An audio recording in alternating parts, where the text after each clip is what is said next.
All right, next question. Are you giving away a high converting, rapid education lead magnet gift in exchange for a visitor's name and email address?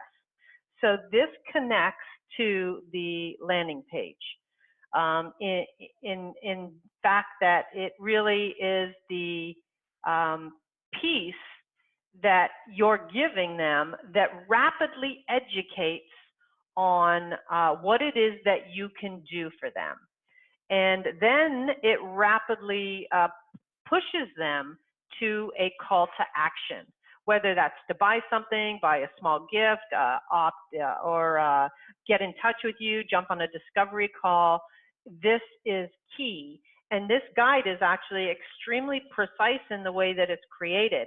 A lot of people think they have this covered by having an opt-in on their site and giving away a freebie. It's not about the concept of a freebie. It's does that freebie lead them to buy something from you after? And that's the whole point of that piece.